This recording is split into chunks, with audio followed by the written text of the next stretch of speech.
আদম আলাইহিস সালাম তিনি হচ্ছেন আবুল বাশার, মানবমণ্ডলীর আদি পিতা। তিনি পৃথিবীর প্রথম মানুষ এবং প্রথম নবী।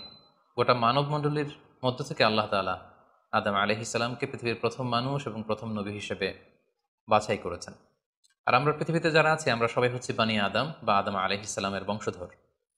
আল্লাহ তাআলা আদম আলাইহিস সালামকে সৃষ্টি করার অনেক আগে এই পৃথিবীতে প্রথমে জিন তৈরি করেছিলেন। আল্লাহ তাআলা ইরশাদ করছেন, ওয়াল জান্না খলাকনাহু মিন ক্বাবলু মিন নারিস সামুম। আর আমি মানবজাতি সৃষ্টির অনেক আগে প্রজ্বলিত আগুনের শাখা থেকে জিন জাতিকে তৈরি করেছি। আল্লাহ তাআলা যখন আদম আলাইহিস সালামকে সৃষ্টি করবেন বলে চিন্তা করলেন, আল্লাহ তাআলা সিদ্ধান্তটি ফেরেশতাদের সাথে শেয়ার করলেন। আল্লাহ তাআলা বললেন, ইন্নী জাইলুন ফিল আরদি খলিফা। ওহে ফেরেশতারা, আমি পৃথিবীতে আমার রিপ্রেজেন্টেটিভ, আমার প্রতিনিধি হিসেবে মানুষ তৈরি করতে যাচ্ছি। যেহেতু জিন জাতিরা পৃথিবীতে আদম আলাইহিস সালামের আগেই অনেক রক্তপাত করেছিল, বিশৃঙ্খলা সৃষ্টি করেছিল, সেই অভিজ্ঞতার আলোকে সেই ডিসকাশনে আল্লাহ তাআলার সাথে ফেরেশতাদের ডিসকাশনে ফেরেশতারা তাদের মতামত পেশ করলেন। তারা বললেন তাদের অভিজ্ঞতার আলোকে, ক্বালু আতাজআলু ফিহা মান ইউফসিদু ফিহা ওয়া ইয়াসফিকুদ দিমা। অর্থাৎ, হে আল্লাহ, আপনি কি এমন কোনো জাতি তৈরি করবেন যারা পৃথিবীতে ফাসাদ সৃষ্টি করবে, ক্যাওস করবে, রক্তপাত করবে? নাহনু নুসাব্বিহু বিহামদিকা ওয়া নুকদ্দিসু লাক। আমরা তো আপনার তাসবিহ পড়ি, আপনার প্রশংসা করি, আমরাই তো ভালো, কেন আপনি আবার মানুষ বানাতে যাবেন? আল্লাহ তাআলা বললেন, ইন্নী আ'লামু মা লা তা'লামুন। যে হে ফেরেশতারা, আমি এমন কিছু জানি যেটা তোমরা জানো না। আল্লাহ তাআলার এই সিদ্ধান্তের কথা যখন তিনি ফেরেশতাদেরকে জানিয়ে দিলেন যে আমি মানুষ বানাতে যাচ্ছি, অতঃপর আল্লাহ তাআলা তার সিদ্ধান্ত অনুযায়ী তিনি মানুষ তৈরি করলেন। আদম আলাইহিস সালাম হচ্ছে এই পৃথিবীর সর্বপ্রথম মানব। তিনি আদম আলাইহিস সালামকে মাটি থেকে তৈরি করেছেন। এই ভূপৃষ্ঠের যত জায়গায় যত ধরনের মাটি আছে, সব মাটিগুলোকে সেখান থেকে কিছু কিছু অংশ নিয়ে আল্লাহ তাআলা আদম আলাইহিস সালামকে তৈরি করলেন। আল্লাহ তাআলা ইরশাদ করছেন, ইন্নী খালিকুম বাশারাম মিন তিন। নিশ্চয় আমি মানবজাতিকে মাটি থেকে তৈরি করেছি। এজন্য বলা হয়ে থাকে মাটির মানুষ, বা আদম হচ্ছে মাটির তৈরি। বেসিকলি আমরা আমরা সবাই আমাদের মা এবং বাবা থেকে তৈরি হয়েছি, তাদের স্পার্ম থেকে, ওভাম থেকে। যেহেতু মানুষের এই বীর্য বা স্পার্মটি আমাদের খাবার দাবারের একটা শক্তিরস বা নির্যাস, এবং আমাদের খাবার দাবার ফলমূল এগুলো আসে বেসিকলি মাটি থেকে, সেই দিকে ইঙ্গিত করে আমাদেরকে বলা হয় যে আমরাও হচ্ছি মাটির তৈরি। আদম আলাইহিস সালামকে আল্লাহ তাআলা সরাসরি মাটি থেকে তৈরি করলেন, এবং এই সৃষ্টি প্রক্রিয়ার তিনটি ধাপ ছিল। প্রথমত আল্লাহ তাআলা মাটিগুলোকে এঁটেল মাটিতে রূপ দিলেন, যেটাকে কোরআন বলেছে তিনুন লাজিব। তারপর সেই এঁটেল মাটিতে আল্লাহ তাআলা বৃষ্টি বর্ষণ করলেন, ফলে সেটা হয়ে গেল হামা ইন মাসনুন, মানে কাদামাটি। এরপর কাদামাটির সে দলা দিয়ে আল্লাহ তাআলা সেখানে হিট দিলেন, প্রচণ্ড তাপ দিলেন। তাপ দিয়ে সেই মাটির দলাটিকে তিনি বানালেন সলসলিন কাল ফখর, ঠনঠনে পোড়ামাটি। এবং সেই ঠনঠনে পোড়ামাটির যে কাঠামো, আল্লাহ তাআলা আদম আলাইহিস সালামের স্ট্রাকচার দিলেন, কাঠামো দিলেন, এবং সেই কাঠামোর ভেতরে আল্লাহ তাআলা রুহের ফুৎকার দিলেন। আল্লাহ বললেন, ফাইদা সাওয়াইতুহু ওয়া নাফাখতু ফীহি মির রূহি। যখন আমি আদমকে তৈরি করলাম, তখন then I breathed into him my spirit. আমি তার ভেতরে আমার রুহের ফুৎকার দিলাম। ফলে আদম আলাইহিস সালাম জীবিত মানুষ হিসেবে সর্বপ্রথম আবির্ভূত হল। আমরা যদি সহিহ বুখারীর দিকে তাকাই, তাহলে দেখব যে সহিহ বুখারীতে সাইয়েদনা আদম আলাইহিস সালামকে যখন আল্লাহ তাআলা তার আকৃতি দিয়েছেন, অবয়ব দিয়েছিলেন, তার হাইট কত ছিল, কত লম্বা তিনি ছিলেন, সে ব্যাপারে সহিহ বুখারীতে এসেছে, ওয়াকানা তুলহু সিত্তুনা যিরাআন, ৬০ বিঘত তিনি লম্বা ছিলেন। আমাদের হাতের এই কনুই থেকে আঙ্গুল পর্যন্ত এই জায়গাটিকে বলা হয় ১ বিঘত। সেই হিসেবে তিনি ছিলেন ৬০ বিঘত লম্বা, 60 কিউবিট। এবং সহিহ মুসলিমের একটি বর্ণনা থেকে আমরা জানতে পারি, জুমার দিন আল্লাহ তাআলা আদম আলাইহিস সালামকে তৈরি করেছিলেন। ইয়াউমুল জুমআতি ফিহি খুলিকা আদম। জুমার দিনে আল্লাহ তাআলা আদম আলাইহিস সালামের সৃষ্টি প্রক্রিয়া এটাকে তিনি সম্পন্ন করেছেন। আদম আলাইহিস সালামকে তৈরি করার পরে আল্লাহ তাআলা ফেরেশতাদেরকে এবং আদম আলাইহিস সালামকে একসাথে করে একটি মক টেস্ট নিলেন। সেখানে আল্লাহ তাআলা তাদের সবাইকে কিছু শব্দের নাম শিক্ষা দিলেন, এবং আদম আলাইহিস সালামকে ফেরেশতাদের সামনে এনে ফেরেশতাদেরকে আল্লাহ তাআলা বললেন যে এগুলোর নাম যদি তোমরা আমাকে বলতে পারো তাহলে বলো। আল্লাহ তাআলা বললেন, আম্বিউনি বিআসমাই হাউলাই ইন কুনতুম সাদিকিন। ফেরেশতাদেরকে প্রথমে প্রশ্ন করা হলো, বলো তো এগুলোর নাম কি? ফেরেশতারা উত্তর করতে পারলেন না। অতঃপর আদম আলাইহিস সালামকে লক্ষ্য করে আল্লাহ যখন বললেন, ইয়া আদম আম্বিহুম বিআসমাইহিম, হে আদম, তুমি এই জিনিসগুলোর নাম সবাইকে শুনিয়ে দাও। ফালাম্মা আম্বাআহুম বিআসমাইহিম, আদম আলাইহিস সালাম যখন একটার পর একটা সবগুলো জিনিসের নামকরণ করে ফেলতে পারলেন, সবগুলো জিনিসের নাম বলতে পারলেন, ক্বালা আলাম আকুল লাকুম ইন্নী আ'লামু গায়বাস সামাওয়াতি ওয়াল আরদ। আল্লাহ তাআলা ফেরেশতাদেরকে বললেন, আমি কি তোমাদেরকে বলিনি যে আমি আকাশ জমিনের গায়েবের সমস্ত বিষয়ের ধারক এবং বাহক, সব বিষয়ের জ্ঞান আমার কাছে আছে। সো আদমকে আমি এমন কিছু স্পেশাল ফিচার দিয়ে তৈরি করেছি যেগুলো অ্যাঞ্জেলদের মধ্যে ল্যাকিংস ছিল। ফলে ফেরেশতারা সেগুলো জানার পরেও সেগুলোর নাম আল্লাহ তাআলাকে রিপিট করে বলে শোনাতে পারেনি, কিন্তু আদম আলাইহিস সালাম সবগুলো জিনিসের নাম একটার পর একটা তিনি বলে ফেলতে পারলেন। এবং এ থেকে প্রমাণিত হয় যে আল্লাহ তাআলা এখানে ফেরেশতাদের অপারগতা এবং আদম আলাইহিস সালামের শ্রেষ্ঠত্বের প্রমাণ তিনি এখানে স্থাপন করলেন। অনেকে প্রশ্ন করে থাকে যে আল্লাহ তাআলা আদম আলাইহিস সালামকে স্পেশালি এই জিনিসগুলোর নাম শিক্ষা দিয়েছিলেন, ফলে আদম আলাইহিস সালাম বলতে পেরেছেন, কিন্তু ফেরেশতাদেরকে তো এই জিনিসগুলোর নাম শিক্ষা দেওয়া হয়নি। সো তারা কি করে বলবে? কোরআনের কোথাও এটা সুস্পষ্ট বলা হয়নি যে আল্লাহ তাআলা যখন এই জিনিসগুলোর নাম শিক্ষা দিচ্ছিলেন তখন আলাদা করে আদম আলাইহিস সালামকে শিক্ষা দিচ্ছিলেন। বরং এমনও হতে পারে যে শেখানোর প্রক্রিয়াটি যখন চলছিল তখন ফেরেশতা এবং আদম তারা সকলেই উপস্থিত ছিল, কিন্তু আদম আলাইহিস সালামকে আল্লাহ তাআলা এমন কিছু মানবিক বৈশিষ্ট্য স্পেশাল ফিচার দিয়ে তৈরি করেছেন যার ফলে তিনি এগুলোর উত্তর করতে পেরেছিলেন। কিন্তু ফেরেশতাদের মধ্যে ওই বিষয়গুলো না থাকার কারণে ফেরেশতারা সেগুলোর উত্তর করতে পারেনি। ফেরেশতাদের সামনে আদম আলাইহিস সালামের শ্রেষ্ঠত্বের প্রমাণ হওয়ার পরে আল্লাহ তাআলা সকল ফেরেশতাদেরকে আদেশ করলেন যে তোমরা আদম আলাইহিস সালামকে একটা সম্মানসূচক সেজদা দাও, যেটাকে অনারারি প্রোস্ট্রেশন বলে। আল্লাহ তাআলা বললেন উসজুদু লি আদম ফাসাজাদু ইল্লা ইবলিস আবা ওয়াস্তাকবারা ওয়া কানা মিনাল কাফিরিন। আল্লাহ তাআলা আদেশ দেওয়ার সাথে সাথেই সকল ফেরেশতারা সেজদা দিল। আসলে এই সেজদাটা কেমন ছিল আমরা জানি না। আমরা সাধারণত রুকু করলে we just bow down our head just little bit, আমরা আমাদের মাথা একটু নিচু করি। আমরা যখন সেজদা দেই আমরা আমাদের কপাল মাটিতে ছুঁয়ে দেই, এটা হচ্ছে আমাদের সেজদা। কিন্তু ফেরেশতাদের সেজদা আসলে আদতে কেমন ছিল আমরা জানি না। এজন্য ফেরেশতাদের কোনো বিষয়, জিনদের কোনো বিষয়, এটা যদি আমরা আমাদের মতো করে কল্পনা করি এটা ভুল হবে। বরং যেভাবে সেজদা দেওয়ার দরকার ছিল ফেরেশতারা ঠিক সেভাবেই আদম আলাইহিস সালামকে সেজদা দিয়েছেন। কিন্তু এই সেজদাটি এবাদতের সেজদা নয়, কারণ এবাদত হিসেবে সেজদা দেওয়া যাবে শুধুমাত্র কেবলমাত্র আল্লাহ তাআলাকে। এই সেজদাটি ছিল সম্মানসূচক সেজদা, অনারারি প্রোস্ট্রেশন।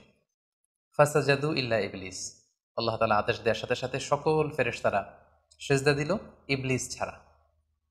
আবা ওয়াস্তাকবারা ওয়া কানা মিনাল কাফিরিন, সে সেজদা দিতে অস্বীকৃতি জানালো, ফলে সে কাফিরদের অন্তর্ভুক্ত হয়ে গেল। এখন প্রশ্ন হচ্ছে হু ইজ দিস ইবলিস? ইবলিস কে? এতক্ষণ পর্যন্ত আমরা আল্লাহ তাআলার সাথে ফেরেশতাদের ডিসকাশন, শেয়ারিং শুনেছি। আদম আলাইহিস সালামকে হঠাৎ করে সৃষ্টি করলেন, কিন্তু নাও এ নিউ ক্যারেক্টার অ্যাপিয়ার্ড, নতুন একটি ক্যারেক্টার চলে এসেছে, সেটা হচ্ছে ইবলিস।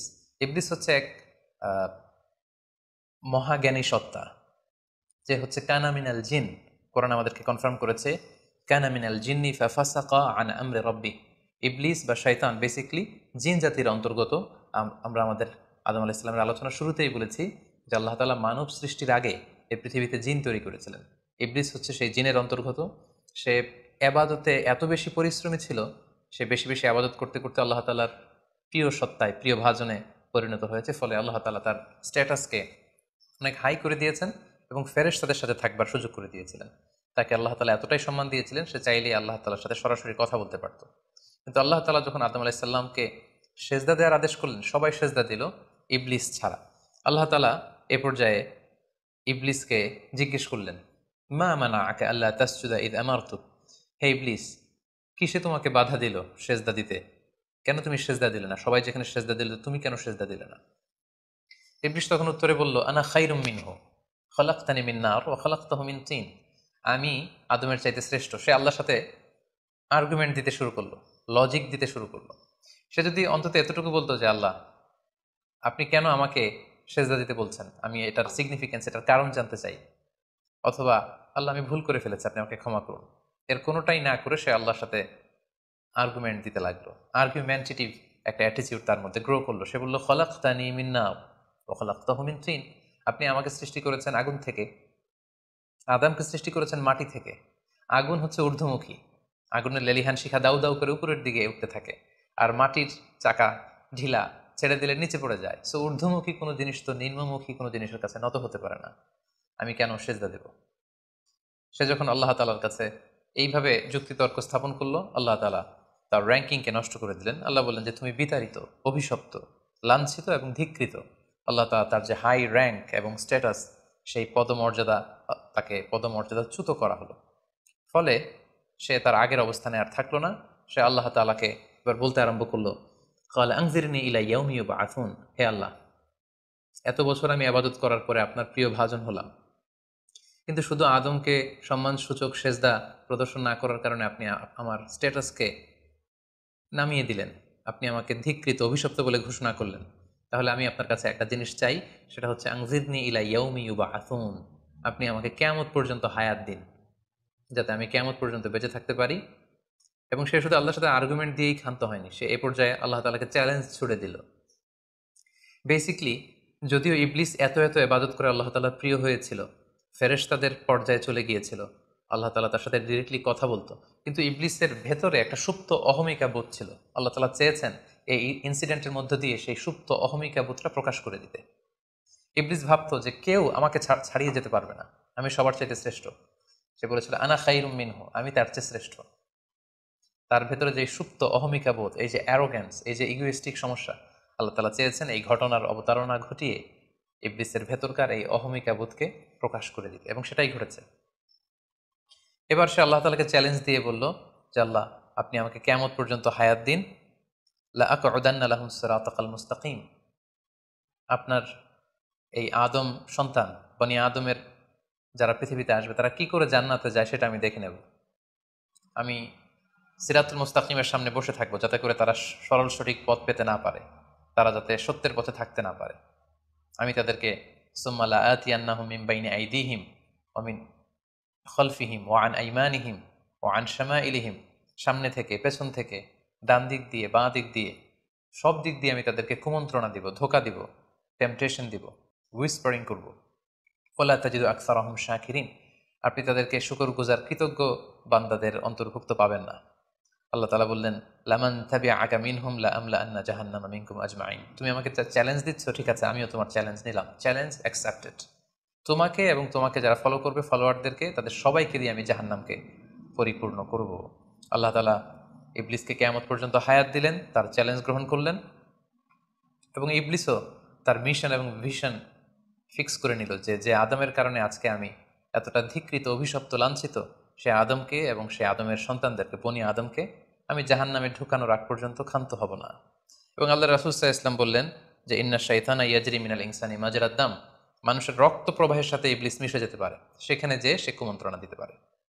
সেই ঘটনার পর থেকে আল্লাহ তাআলার সৃষ্টির, দুইটি শক্তিশালী সৃষ্টির মধ্যে তৈরি হয়ে গেল চিরশত্রুতা, চিরবিদ্বেষ, চিরদ্বন্দ্ব, শয়তান আর বনি আদম। আদম আলাইহিস সালামকে যখন সেজদা করতে বলা হলো, সবাই সেজদা করলো, কিন্তু ইবলিস সেজদা করলো না। এই ঘটনার পর আদম আলাইহিস সালাম কেমন যেন একটু একাকিত্ব এবং অস্থিরতা ফিল করতে লাগলেন, লোনলিনেস, কারণ তার কোনো সাথী নেই, সঙ্গী নেই, প্রতিবেশী নেই, বন্ধু নেই, বান্ধব নেই, কেউ নেই। মানুষ হিসেবে তিনি কেবল একা, বড়ই একা। তার এই অস্থিরতা, তার এই একাকিত্ব, তার এই লোনলিনেসকে আল্লাহ তাআলা বুঝতে পেরে তার একজন সঙ্গিনী তৈরি করলেন। তিনি হচ্ছেন হাওয়া আলাইহিস সালাম, এই পৃথিবীর প্রথম মানবী। এবং আল্লাহ তাআলা বললেন ওয়াজআলা মিনহা যাওজাহা লিয়াসকুনা ইলাইহা, আল্লাহ তাআলা তার থেকেই তার একজন সাথী, তার সঙ্গিনী তৈরি করলেন, যার সান্নিধ্যে যে স্থির হতে পারে, সে প্রশান্তি পেতে পারে। অন্যত্র আল্লাহ তাআলা বলছেন খালাকা মিনহা যাওজাহা ওয়া বাসসা মিনহুমা রিজালান কাসীরা ওয়া নিসাআ, আল্লাহ তাআলা আদমের মধ্য থেকেই তার সাথীকে বা তার জোড়াকে, অর্থাৎ হাওয়াকে তিনি তৈরি করলেন, এবং এই আদম আর হাওয়া থেকে গোটা বিশ্বের সকল মানব মণ্ডলীকে তিনি তৈরি করেছেন। আদম আলাইহিস সালামের কোন জায়গা থেকে হাওয়া আলাইহিস সালামকে তৈরি করা হয়েছে?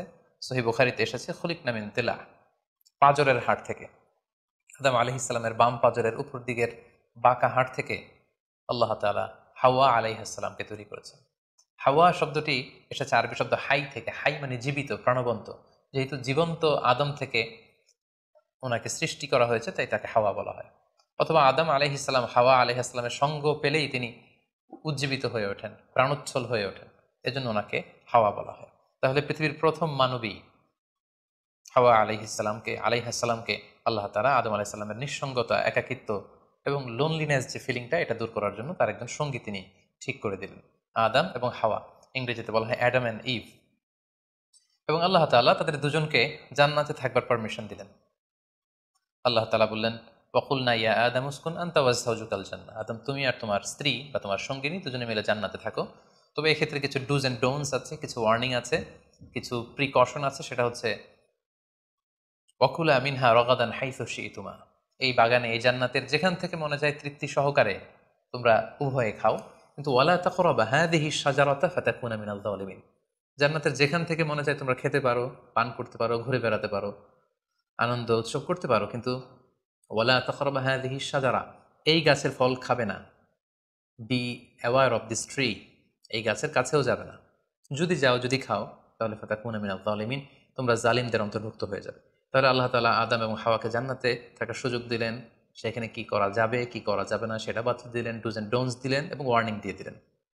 কিন্তু তারপর যেটা ঘটলো সেটা হচ্ছে, আমরা জানি যে ইবলিস কিন্তু তার মিশন এবং ভিশনকে ফিক্স করে নিয়েছে যে সে আদমকে গুমরা করেই ছাড়বে, ধোকা দিয়েই ছাড়বে, এবং সে অনুপাতে সে সামহাও জান্নাতে ঢুকে আদম এবং হাওয়া আলাইহিসসালামকে উইসপারিং করে, টেম্পটেশন দিয়ে, কুমন্ত্রণা দিয়ে তাদেরকে বিভ্রান্ত করে ফেলল। কোরআন বলছে, ফাওয়াসওয়াসা লাহুমা শাইতান লিইউবদিয়া লাহুমা মা উরিয়া আনহুমা মিন সাওআতিহিমা, শয়তান তাদের দুজনকে টেম্পটেশন দিয়ে, কুমন্ত্রণা দিয়ে ধোকার মধ্যে ফেলে দিল। শয়তান এসে বলল, আমাকে আল্লাহ সৃষ্টি করেছেন অনেক আগে, তোমাদেরকে সৃষ্টি করার আগে আল্লাহ তাআলা আমাদেরকে জানিয়েছিলেন যে তোমাকে এবং হাওয়াকে আল্লাহ তাআলা এই জান্নাতে রাখতে চান না, তোমাদের দুজনকে আল্লাহ পৃথিবীতে পাঠিয়ে দিতে চান। কারণ এখানে তারাই থাকতে পারবে যারা ফেরেশতা, তোমরা ফেরেশতা নও।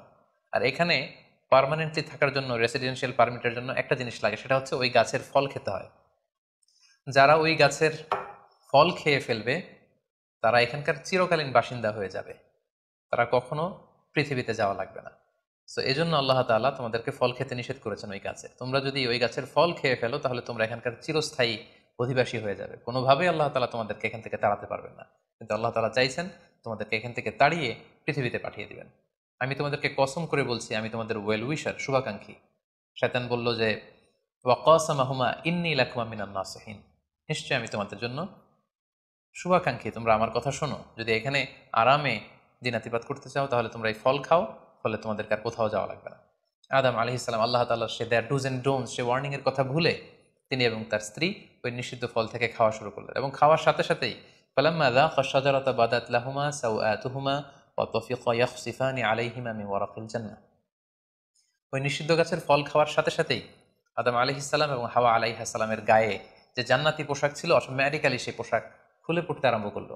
ওনারা উলঙ্গ হয়ে যেতে লাগলেন। তড়িঘড়ি করে ওনারা জান্নাতের বিভিন্ন পাতা এনে, বিভিন্ন লতা পাতা এনে ওনাদের প্রাইভেটকে ওনারা ঢাকলেন। এবং তখনই ওনারা বুঝতে পারলেন, আমরা কি করলাম, আমরা তো মহাভুল করে ফেলেছি, আমরা তো আল্লাহ তাআলার আদেশ অমান্য করেছি।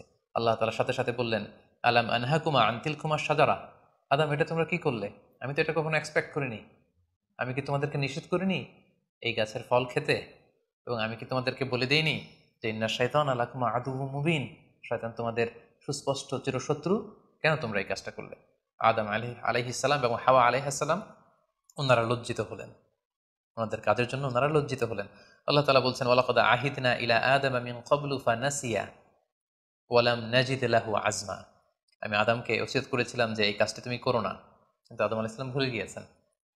আল্লাহ তাআলার আদেশ পালনে আল্লাহ বলছেন, আমি আদমকে দৃঢ় প্রত্যয়ী পাইনি।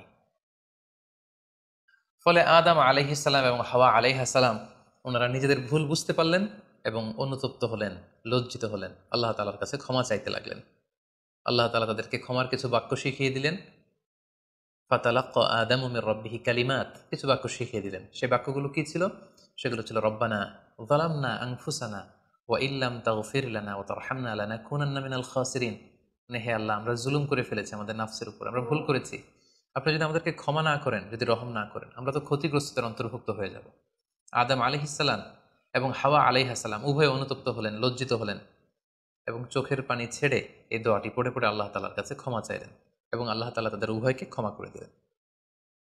এবার আল্লাহ তাআলা তাদের দুজনকে বললেন, যেহেতু তোমরা আমার আদেশকে মান্য করতে পারোনি, সেজন্য তোমাদেরকে পৃথিবীতে চলে যেতে হবে। ইহবিতু বা'দুকুম লিবা'দিন আদু, তোমাদেরকে পৃথিবীতে নামিয়ে দেয়া হলো। ওয়ালাকুম ফিল আরদি মুস্তাকাররু ওয়া মাতাউন ইলা হিন, এই পৃথিবী হবে তোমাদের আবাসস্থল, এই পৃথিবীতে অনেক জীবন উপকরণ তোমাদের জন্য থাকবে। ফিহা তাহিয়াউন ও ফিহা তামুতুন ওয়া মিনহা তুখরাজুন, you live there, you die there, and you will be resurrected from there. তোমরা পৃথিবীতে বসবাস করবে, পৃথিবীতেই তোমাদের মৃত্যু হবে, এবং এই পৃথিবীর কবর থেকেই, মাটি থেকেই তোমাদেরকে আবার আমি পুনরুত্থান করব। And this is my decision. Adam আলাইহিস সালাম এবং হাওয়া আলাইহিস সালাম, পৃথিবীর প্রথম মানব এবং মানবীকে জান্নাত থেকে আল্লাহ তাআলা পৃথিবীতে নামিয়ে দিলেন।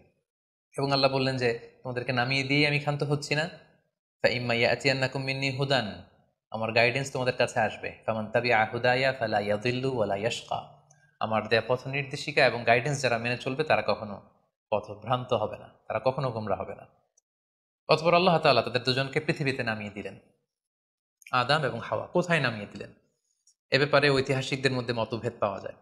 কিছু কিছু ঐতিহাসিকগণ বলেন যে আদম আলাইহিসসালামকে মক্কা এবং তায়েফের মাঝখানে দাহনা নামক একটা জায়গা আল্লাহ নামিয়ে দিয়েছেন। কোনো কোনো বর্ণনা মতে পাওয়া যায় যে আদম আলাইহিসসালামকে আল্লাহ তাআলা ইন্ডিয়ান সাবকন্টিনেন্টে শ্রীলঙ্কার সিংহাল নামক একটা জায়গায় পাঠিয়েছেন এবং তারা সেখানে অ্যাডামস পিক নামে একটি পাহাড়ের কথা বলে থাকেন, যেখানে আদম আলাইহিসসালামের ফুটপ্রিন্ট বা পায়ের ছাপ সংরক্ষিত আছে বলে অনেক ঐতিহাসিকগণ মত প্রকাশ করেছেন। হাওয়া আলাইহাসসালামকে সৌদি আরবের জেদ্দা নগরীতে আল্লাহ তাআলা নাজিল করেন বলে অনেক ঐতিহাসিকগণ মতামত দিয়েছেন। তাহলে তারা পৃথিবীর এক এক দিকে এক একজন, অনেক দিন পরে তারা দুজন সৌদি আরবের জাবালে রাহমা, যেখানে বিদায় হজের ভাষণ দিয়েছিল আল্লাহ রাসূল সাল্লাল্লাহু আলাইহি ওয়াসাল্লাম, ময়দানটাকে বলা হয় ময়দানুল আরাফাত, আরাফাতের ময়দানে ওনারা আবার রিইউনাইটেড হয়েছেন এই পৃথিবীর বুকে। সম্মানিত, শুধু এ পর্যায়ে আমরা জানবো how was the life of Adam and Eve on earth. এই পৃথিবীতে আদম আলাইহিসসালাম এবং হাওয়া আলাইহিসসালামের একেবারে পৃথিবীর শুরুর দিকের জীবন পরিক্রমাটা কেমন ছিল, হাউ ওয়াজ দেয়ার লাইফ, কীভাবে তারা তাদের জীবন অতিবাহিত করেছেন। আমরা জানি যে তাদের দুজনের মাধ্যমেই হিউম্যান হিস্ট্রি শুরু হয়েছিল, মানব ইতিহাস। তাদের জীবন পরিক্রমাটা কিছুটা ভিন্ন, আমাদের চাইতে ভিন্ন, যেহেতু তারাই পৃথিবীর প্রথম মানব এবং মানবী। তাদের কোনো প্রতিবেশী নেই, তাদের কোনো বন্ধুবান্ধব নেই, পৃথিবীতে আর কোনো মানুষ তাদের আশেপাশে ছিল না, শুধু তারাই। তো সেক্ষেত্রে এক আল্লাহ তাআলার ইবাদত ছাড়া তাদের মৌলিক যে কাজটা ছিল সেটা ছিল পপুলেশন, কাল্টিভেশন অ্যান্ড কনস্ট্রাকশন। কী করে জনসংখ্যা বৃদ্ধি করা যায় পৃথিবীতে, কী করে সন্তান লালন পালন করা যায়, কী করে চাষাবাদ করা যায়, কী করে ফার্মিং করা যায় এবং কী করে মানব সভ্যতার বিনির্মাণ করা যায়, এটাই ছিল পৃথিবীর প্রথম মানব এবং এই মানবীর প্রধানতম দায়িত্ব। যেহেতু ওনারা যদি নতুন প্রজন্ম তৈরি না করেন, ওনারা যদি চাষাবাদ না করেন, ওনারা যদি সভ্যতা বিনির্মাণ না করেন, তাহলে পৃথিবীতে মানব সভ্যতা টিকে থাকবে না। ফলে মৌলিক আবাদতের পাশাপাশি এগুলোই ছিল ওনাদের কাজ। আল্লাহ তাআলা সব শিখিয়ে দিলেন কিভাবে গাছ রোপণ করতে হয়, কিভাবে চাষাবাদ করতে হয়, কিভাবে ছাগল গরু এগুলো লালন পালন করতে হয় এবং সেখান থেকে কিভাবে দুধ দহন করে নিজেদের খাবারের যোগান দিতে হয়। বেসিকলি আদম আলাইহিসসালামের কাছে যে সহিফাগুলো নাজিল হয়েছিল সেখানে শরীয়তের মূলনীতির চাইতে কিভাবে পৃথিবী আবাদ করতে হবে এই বিষয়গুলোই বেশি স্থান পেয়েছিল। এক্ষেত্রে সবচেয়ে মজার ব্যাপার হচ্ছে আদম আলাইহিসসালামের এই জীবন পরিক্রমার সবচেয়ে গুরুত্বপূর্ণ একটি মজার বিষয় হচ্ছে যে কিছুদিন পরেই তাদের কুলকে আলোকিত করে, তাদের সংসারকে আলোকিত করে নতুন প্রজন্ম আসতে শুরু করলো এবং আদম আলাইহিসসালাম এবং হাওয়া আলাইহিসসালামের মাধ্যমে যে সন্তানরা পৃথিবীতে আসতো তারা ছিল অলওয়েজ টুইন বেবি বা যমজ সন্তান হিসেবে আসতো। সর্বপ্রথম আল্লাহ তাআলা তাদেরকে একটি সন্তান, একটি ছেলে সন্তান এবং একটি মেয়ে সন্তান দিয়ে ধন্য করলেন এবং তারা তাদের নাম রাখলেন, ছেলেটির নাম রাখলেন কাবিল, মেয়েটির নাম রাখলেন আকলিমা। এবং তারপরের বছর আবারও হাওয়া আলাইহিসসালাম গর্ভবতী হয়ে সন্তান জন্ম দিলেন। সেক্ষেত্রেও একটি ছেলে একটি মেয়ে, কারণ এই ছেলে মেয়েদের বিয়ে দেওয়ার তখন পদ্ধতি ছিল এই বছর যেই ছেলে জন্মগ্রহণ করেছে সেই ছেলের সাথে পরের বছরের মেয়ের বিয়ে হতো এবং এই বছর যে মেয়ে জন্মগ্রহণ করেছে তার সাথে পরের বছরের ছেলের সাথে এভাবে ক্রসিং সিস্টেমে বিয়ে হতো। যেহেতু পৃথিবীতে আর কোনো মানুষ তাদের আশেপাশে ছিল না, ফলে নিজেদের ভাই বোনদের মধ্যে বিয়ে হতো, তবে উলটপালট করে। তো এর ফলে বাই ডিফল্ট আদম আলাইহিসসালামের ছেলে কাবিলের ভাগ্যে এসে জুটল তার পরের টার্নের যে বোন জন্মগ্রহণ করেছে হাবিলের সাথে, তার নাম ছিল লাবুদা। লাবুদার সাথে কাবিলের বিয়ে হবে এবং হাবিলের সাথে ইকলিমার বিয়ে হবে, এটাই ফিক্স করা হলো। কিন্তু এখানে একটি সমস্যা দেখা দিল, সেটি হচ্ছে ইকলিমা ছিল খুবই সুন্দরী, she was a very beautiful lady. ফলে কাবিল এটা মেনে নিতে পারেনি। সে প্রশ্ন উত্থাপন করলো যে কেন আমি লাবুদাকে বিয়ে করব, লাবুদা হচ্ছে কিছুটা শ্যামলা প্রকৃতির, আমি তাকে বিয়ে করব না, বরং আমার সাথে আমার যে বোন জন্মগ্রহণ করেছে সে ইকলিমাকে আমি বিয়ে করব। আদম আলাইহিসসালাম বললেন, না, এটা আল্লাহর দেয়া আদেশ, তোমার সাথে তোমার যে যমজ বোন জন্মগ্রহণ করেছে তাকে তুমি বিয়ে করতে পারবে না, বরং তোমার পরে হাবিল এবং লাবুদা যে জন্মগ্রহণ করেছে সে লাবুদা হবে তোমার স্ত্রী এবং তোমার সাথে তোমার যে বোন আকলিমা জন্মগ্রহণ করেছে সে আকলিমা হবে হাবিলের স্ত্রী। কিন্তু কাবিল এটা সহজে মেনে নিতে পারেনি, ফলে সে এখানে প্রশ্ন উত্থাপন করলো এবং সে বলল যে আমি আকলিমাকে বিয়ে করতে চাই। দেখা দিল এক মহা সমস্যা। তখন আল্লাহ তাআলা আদম আলাইহিস সালামকে জানিয়ে দিলেন, ঠিক আছে, হাবিল এবং কাবিলকে কোরবানি করতে বলো, যার কোরবানি কবুল হবে সেই আকলিমাকে পাবে। এবং তখন কোরবানির সিস্টেম ছিল, কোরবানি করে চলে আসার পরে আকাশ থেকে আগুন এসে যেই কোরবানিকে ঝলসে দিত, সেই কোরবানিটা আল্লাহ তাআলার কাছে কবুল হয়েছে বলে ধরে নেওয়া হতো। আদম আলাইহিস সালামের ছেলে কাবিল বেসিকলি চাষি ছিল, সে এক বস্তা গম আল্লাহ রাস্তায় কোরবানি করলো। আর হাবিল সে মেষ চড়াতো, ছাগল চড়াতো, সে একটি বকরি জবাই করে আল্লাহ রাস্তায় কুরবানি করলো এবং তারা অপেক্ষা করতে লাগলো যে কার কুরবানি কবুল হয়। দেখা গেল আকাশ থেকে আগুন এসে হাবিলের বকরি বা ছাগলটাকে ঝলসে দিয়েছে, কিন্তু কোনো আগুন এসে কাবিলের গমের বস্তাকে বা গমের স্তূপকে ঝলসে দেয়নি। ফলে প্রমাণিত হলো যে হাবিলের কুরবানি আল্লাহ তাআলার দরবারে কবুল হয়েছে এবং আল্লাহ তাআলার দেয়া আগের বিধান অনুযায়ী হাবিলই আকলিমাকে বিয়ে করার সুযোগ পাবে। এই কথাটি আল্লাহ তাআলা খুব সুন্দর করে কোরআনুল কারীমে উল্লেখ করেছেন। আল্লাহ বলছেন, ফাতুকুব্বিলা মিন আহাদিহিমা ওয়া লাম ইউতাকাব্বাল মিনাল আখার। তাদের একজনের কোরবানি কবুল হলো, আরেকজনেরটি হলো না। ফলে হাবিল আকলিমাকে বিয়ে করার সুযোগ পেল। কিন্তু কাবিল এতে আরো প্রচন্ড জেলাসি ফিল করতে লাগলো। সে হিংসায় জ্বলে পুড়ে অত্যন্ত রেগে গিয়ে বলল, লা আক্তুলান্নাক, হাবিল আমি তোমাকে হত্যা করব, তোমাকে হত্যা করে হলেও আমার সুন্দরী বোন আকলিমাকে আমি ছিনিয়ে নিব। তখন হাবিল বলতে লাগলো যে, লাইন বাসাত্তা ইলাইয়া ইয়াদাকা লিতাকতুলানি মা আনা বিবাসিতি ইয়াদি ইলাইকা লিআকতুলাক। অর্থাৎ, হে কাবিল, তুমি যদি আমাকে হত্যা করতে অগ্রগামী হও, হাত বাড়াও, আমি আমার হাতকে বাড়াবো না তোমাকে আঘাত করার জন্য। কারণ তুমি যদি আমাকে হত্যা করো তাহলে আমার পাপ, তোমার পাপ সবটাই তোমার ঘাড়ে বর্তাবে, আর আমি এত বড় পাপ কাজ কখনোই করতে চাই না।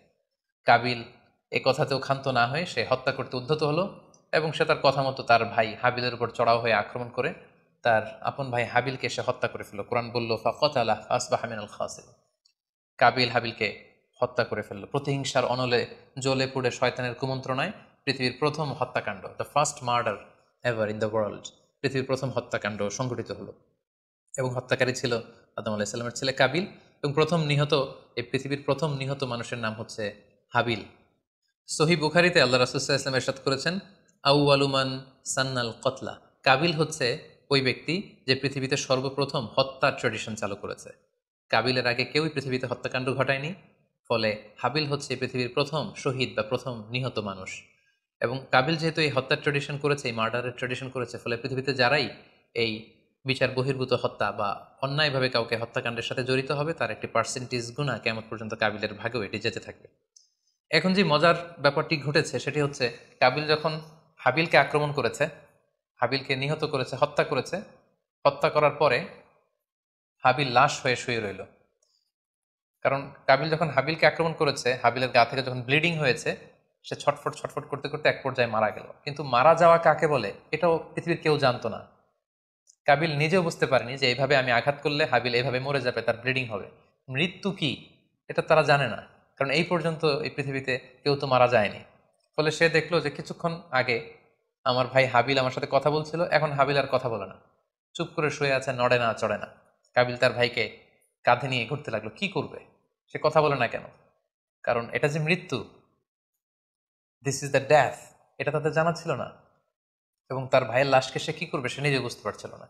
তখন হাবিলকে শিক্ষা দেওয়ার জন্য আল্লাহ তাআলা একটি কাককে পাঠালেন। ফাবাআস আল্লাহু গুরাবান ইয়াবহাসু ফিল আরদি লিউরিয়াহু কাইফা ইউয়ারি সাওআতা আখি। দুটি কাক এসে একটি কাক আর একটি কাককে হত্যা করলো এবং হত্যাকারী কাকটি তার ঠোঁট দিয়ে তার পা দিয়ে মাটি খুঁড়ে গর্ত করে সেই গর্তের ভেতরে মৃত কাকটিকে ফেলে আবার মাটি দিয়ে ঢেকে ফেললো। এই দৃশ্যটি হাবিল দেখে বুঝতে পারলো যে আমাকেও আমার কাবিল দেখে বুঝতে পারলো আমাকেও একই কাজ করতে হবে। কাবিল তখন মাটি খুঁড়ে তার ভাই হাবিলকে মাটি চাপা দিয়ে পৃথিবীর প্রথম ফিউনারাল বা বারিফাইং এর যে সিস্টেম, কবর দেওয়ার যে প্রক্রিয়া, এটা তিনি সারলেন। আদম আলাইহিস সালাম তখন চলে গিয়েছিলেন মক্কায় কাবা নির্মাণের কাজে বা হজের কাজে। সেখান থেকে ফিরে এসে এই ঘটনা শুনে তিনি অত্যন্ত দুঃখ পেলেন। তিনি কাবিলকে ভর্ৎসনা করলেন এবং আদম আলাইহিস সালামের সন্তান সন্ততি সবাইকে ডেকে তিনি নাসিহত করলেন। এক আল্লাহর আদেশ মেনে নেওয়ার জন্য তিনি সবাইকে আহ্বান জানালেন। হাবিলের পরবর্তীতে আল্লাহ তাআলা এওয়াদান আন হাবিল, হাবিলের পরিবর্তে তিনি শীস আলাইহিস সালামকে আদম আলাইহিস সালামের ছেলে হিসেবে পৃথিবীতে দান করলেন। হাওয়া আলাইহিস সালামের কোল জুড়ে পৃথিবীতে আসলো শীস এবং তার সাথে তার টুইন বোন হাজুরা পৃথিবীতে আসলো। এবং আদম আলাইহিস সালামের পরে শীস আলাইহিস সালামকে আল্লাহ তাআলা নবী হিসেবে সিলেক্ট করলেন। এবং সহিহ ইবনে হিব্বানের একটি বর্ণনায় এসেছে, যদি বর্ণনাটি দুর্বল, যে শীস আলাইহিসসালামের কাছে আল্লাহ তাআলা 50টি সহিফা নাজিল করেছিলেন। দেখতে দেখতে আদম আলাইহিসসালাম তার জীবনের 1000 বছর পূর্ণ করলেন, তিনি বয়োবৃদ্ধ হয়ে আসলেন এবং তার এই নবুয়তির দায়িত্ব আল্লাহ তাআলা শীস আলাইহিসসালামের কাঁধে দেওয়ার পরে আদম আলাইহিসসালামের পৃথিবী থেকে বিদায় নিলেন। কোথায় তাকে কবর দেওয়া হয়েছে? ঐতিহাসিকদের মধ্যে একাধিক মত পাওয়া যায়। কোনো কোনো বর্ণনা মতে ওনাকে মক্কাতে কবরস্থ করা হয়েছে, কোনো কোনো ঐতিহাসিক বর্ণনা মতে ওনাকে বাইতুল মাকদাসে কবরস্থ করা হয়েছে। আর ঠিক এভাবেই পৃথিবীর প্রথম মানব এবং প্রথম নবী আদম আলাইহিসসালাম এই পৃথিবী থেকে বিদায় নিয়ে পরপারে পাড়ি জমালেন। সম্মানিত শুধু আদম আলাইহিসসালামের এই জীবনী থেকে আমাদের জন্য কি শিক্ষা? কেন আল্লাহ তাআলা কালামুল্লাহ মাজিদে কোরআন কারিমে নবীদের ঘটনাগুলো বর্ণনা করেছেন? কেন আদম আলাইহিস সালামের ঘটনা আমাদেরকে শুনিয়েছেন? নিশ্চয়ই এর পেছনে কারণ রয়েছে। সেটি হচ্ছে আমরা যাতে করে এই জীবনী থেকে আমাদের প্রাত্যহিক জীবনের জন্য শিক্ষা, লেসন এগুলো যাতে গ্রহণ করতে পারি। আদম আলাইহিস সালামের এই বর্ণাঢ্য জীবনী থেকে, সংগ্রামী জীবনী থেকে আমরা কি শিখতে পারি, কি কি লেসন আমাদের জন্য রয়েছে, এ পর্যায়ে আদম আলাইহিস সালামের জীবনী থেকে শিক্ষাগুলো আমরা আলোচনা করব। আদম আলাইহিস সালামের জীবনী থেকে প্রথম যে শিক্ষাটা আমরা পাই সেটা হচ্ছে সৃষ্টির জন্য অহংকার করা বা অ্যারোগ্যান্স এটা শোভা পায় না। অহংকার করা এটা হচ্ছে স্রষ্টার বৈশিষ্ট্য। কোনো সৃষ্টি কখনো অহংকার করতে পারে না। আল্লাহ তাআলা বলেছেন হাদিসে কুদসিতে, আল কিবরিয়া উরিদা ই, অহংকার হচ্ছে আমার চাদর, এজন্য যে অহংকার করবে ওকে আমি জাহান্নামে নিক্ষেপ করব। কিন্তু শয়তানের ক্ষেত্রে আমরা এই মিস্টেকটাই দেখেছি। সে অহংকারের ফাঁদে পা দিয়ে আল্লাহ তাআলার আদেশ অমান্য করেছে এবং সে ধিক্কৃত, অভিশপ্ত একটা সত্তায় পরিণত হয়েছে এবং সে বলেছে যে আনা খাইর মিনহু, আমি আদমের চাইতে শ্রেষ্ঠ। কোনো বিশ্বাসী, কোনো প্র্যাকটিসিং মুসলিম কখনো নিজেকে বড় মনে করতে পারে না। ইসলাম আমাদেরকে এটা শেখায় না।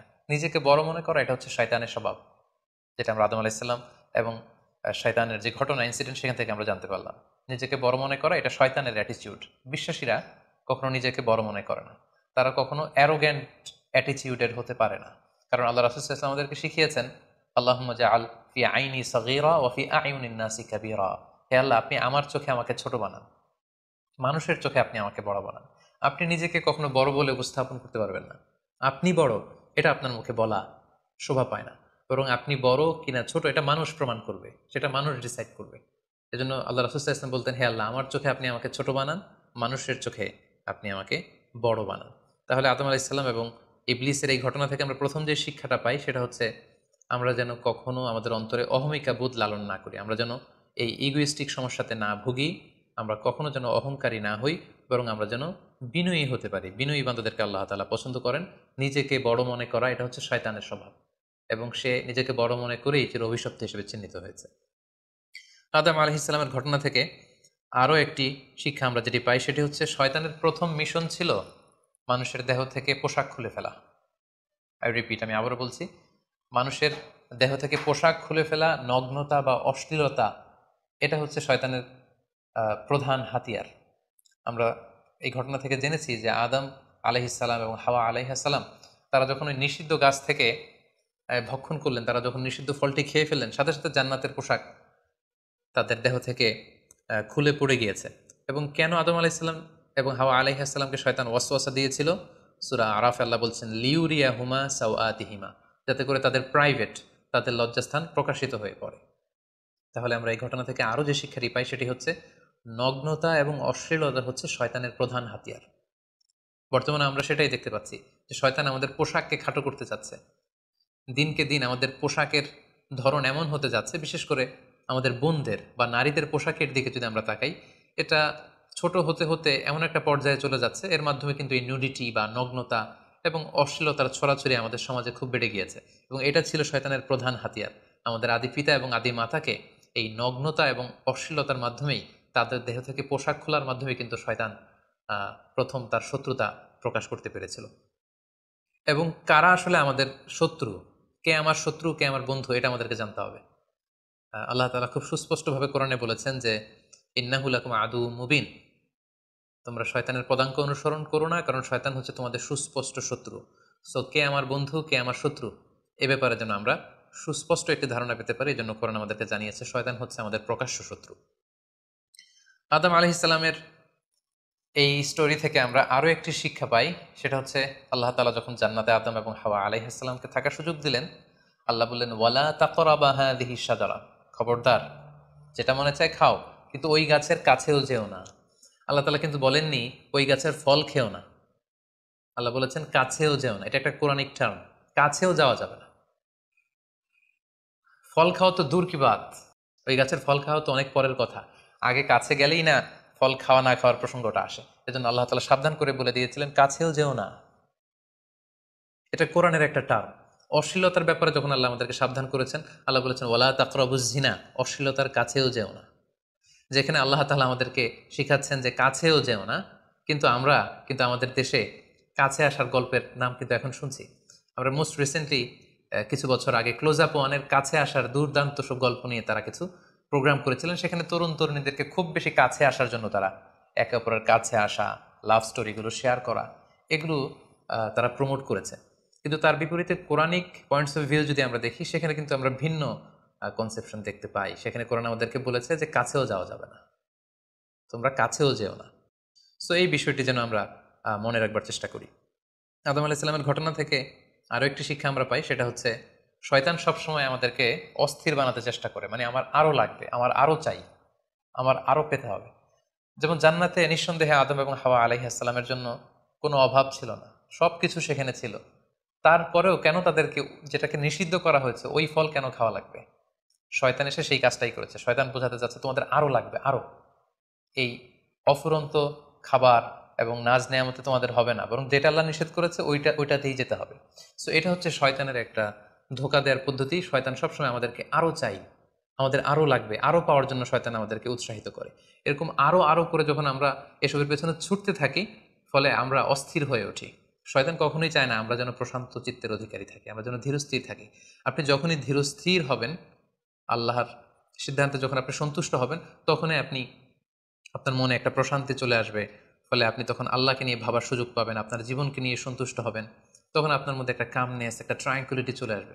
কখনোই শয়তান এটা চায় না, বরং শয়তান সবসময় একটা প্রতিযোগিতার মধ্যে রেখে আরও লাগবে, আরও চাই, এরকম একটা উন্মাদনা, অস্থিরতা শয়তান সবসময় আমাদের কাছে, আমাদের মধ্যে ছড়িয়ে দিতে চায়। এই গল্প থেকে আমরা আরও একটি জিনিস শিখতে পারি, সেটা হচ্ছে দ্য পাওয়ার অফ দোয়া। দোয়ার যে কত বড় শক্তি, একটু খেয়াল করে দেখুন যে আল্লাহ তাআলা শয়তানের দোয়াও কিন্তু ফিরিয়ে দেয়নি, কিন্তু আমরা অল্পতে নিরাশ হয়ে যাই। শয়তান বলেছিল আল্লাহ তুমি আমাকে চিরকাল বেঁচে থাকার সুযোগ দাও, লম্বা হায়াত দাও। আল্লাহ এই দোয়া কবুল করলেন। শয়তান বললেন আল্লাহ আমি ডানে বায়ে সামনে পেছনে সব দিক থেকে যেন আদম এবং হাওয়াকে, মানুষকে কুমন্ত্রণা দিতে পারি, তুমি সুযোগ দাও। আল্লাহ সুযোগ দিলেন, আল্লাহ দোয়া কবুল করলেন। শয়তান বলল আল্লাহ আমি যেন মানুষের শিরায় উপশিরায় রক্তের প্রবাহের ভেতরে ঢুকে যেন আমি টেম্পটেশন দিতে পারি। আল্লাহ তালা এটাও কবুল করলেন। তো যে আল্লাহ তালা শয়তানের দোয়া কবুল করে ফেলতে পারেন, সে আল্লাহ তালাকে আমাদের দোয়া কবুল করবেন না? অবশ্যই করবেন। তো সেক্ষেত্রে দোয়ার মতো দোয়া করতে হবে। সিনসিয়ার দোয়া ইজ লাইক এ মিজাইল। আপনি যদি সিনসিয়ারলি দোয়া করেন, এটা মিজাইলের মতো। মিজাইল হামলা করলে যেমনি লক্ষ্যবস্তুতে যে ভেদ করে, তেমনি দোয়ার মতো যদি দোয়া করা যায়, চাওয়ার মতো যদি আল্লাহ তালার কাছে চাওয়া যায়, সেই দোয়াটাও আল্লাহ তালা কবুল করবেন। দোয়া ইজ ইটস অ্যান আর্ট, এটা একটা শিল্প। কেমন করে চাইতে হয়, কেমন করে দোয়া করতে হয়, সেটাও জানতে হয়। সো আমরা যখন আল্লাহ তালার কাছে চাইবো, আমরা যেন খুব সিনসিয়ারলি চাই। 5 নম্বর যেই শিক্ষাটি আমরা পাই, সেটা হচ্ছে রিপেন্টেন্স, অনুতপ্ত হওয়া। শয়তানও আল্লাহর আদেশ অমান্য করেছে, আদম আলাইহিস সালামও আদেশ অমান্য করেছে। আল্লাহ বলেছেন সেজদা দাও, শয়তান সেজদা না দিয়ে আদেশ অমান্য করল। আল্লাহ তাআলা আদমকে বলেছেন এই গাছের কাছে যেও না, আদম আলাইহিস সালাম ভুল করে খেয়ে তিনিও আদেশ অমান্য করলেন। পার্থক্যটা কোথায়? পার্থক্য হচ্ছে শয়তান ভুল করে সে ভুলের উপর অটল থেকে গিয়েছিল, অহংকার করেছিল। কিন্তু আদম আলাইহিস সালাম ভুল করে তিনি অনুতপ্ত হয়েছিলেন। শয়তান ভুল করে ভুলের উপর স্থির থাকে, আর আল্লাহর প্রিয় বান্দারা ভুল করে তারা আল্লাহ তাআলার কাছে ক্ষমা চায়। আমরা মানুষ হিসেবে আমাদের ভুল হতেই পারে, এটা খুবই স্বাভাবিক। কুল্লুকুম খত্তা, তোমরা সবাই পাপী, ও খৈরুল খত্তাইনা তাওয়াবুন। এই পাপীদের মধ্যে সবচেয়ে শ্রেষ্ঠ পাপী হচ্ছে যে পাপী পাপ করার পরই আল্লাহ তাআলার কাছে তওবা করে, অনুতপ্ত হয়। অনুতপ্ত বান্দার চোখের পানির যে কত পাওয়ার, জাহান্নামের আগুন কোনো কিছু দিয়ে নেভানো সম্ভব না, কিন্তু অনুতপ্ত বান্দার চোখের পানি দিয়ে জাহান্নামের আগুন নিভে যায়। একজন বান্দা যখন ভুল করে, পাপ করে, ভুল বুঝতে পেরে অনুতপ্ত হয়ে চোখের পানি ছাড়ে, তার চোখের পানি চোখ বেয়ে, তার নাকের ডগা বেয়ে মাটিতে পড়ার আগেই আল্লাহ অনুতপ্ত বান্দার সব গুনাহ মাফ করে দেন। তাই আমরা যেন আল্লাহ তাআলার কাছে অনুতপ্ত হতে পারি। শয়তান আল্লাহকে সেদিন চ্যালেঞ্জ দিয়ে বলেছিল আল্লাহ আমি দেখে নেব কি করে তুমি তোমার বান্দাদেরকে জান্নাতে ঢুকাও। আল্লাহ তাআলা বললেন, চ্যালেঞ্জ অ্যাকসেপ্টেড, তোমার চ্যালেঞ্জকে আমি গ্রহণ করলাম। তুমি আজীবন আমার বান্দাদেরকে ধোঁকা দিবে, কিন্তু আমার বান্দা যখন অনুতপ্ত হয়ে চোখের পানি ছেড়ে ক্ষমা চাইবে, আমি জীবনের সব গুনাহ মাফ করে দেব।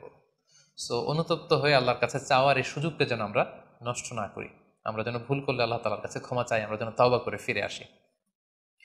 6 নম্বর যে শিক্ষাটি আমরা আদম আলাইহিস সালামের গল্প থেকে পাই, সেটা হচ্ছে our life is full of struggle.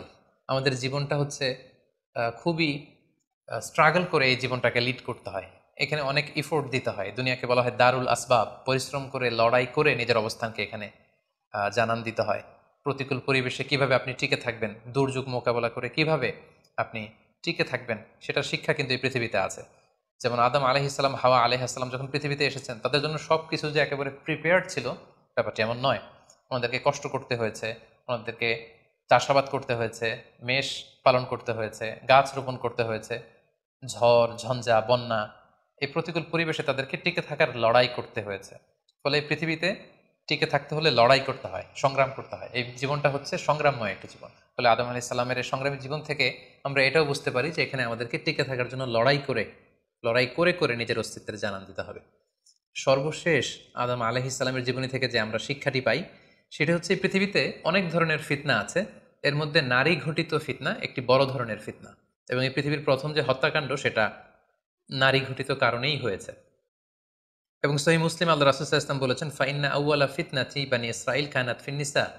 বনি ইসরাইলের প্রথম ফিতনাও নারীদের ব্যাপারেই ঘটেছে। এবং আল্লাহ রাসূল বলেছেন, আমার পরে তোমাদের জন্য নারীদের ফিতনার চাইতে বড় কোনো ফিতনা আমি রেখে যাইনি। ফলে এই নারী ঘটিত ফিতনা থেকে আমাদেরকে সাবধান থাকতে হবে। বর্তমানেও যখন আমরা পত্রপত্রিকা খুলি, প্রায় কিন্তু আমরা এই ধরনের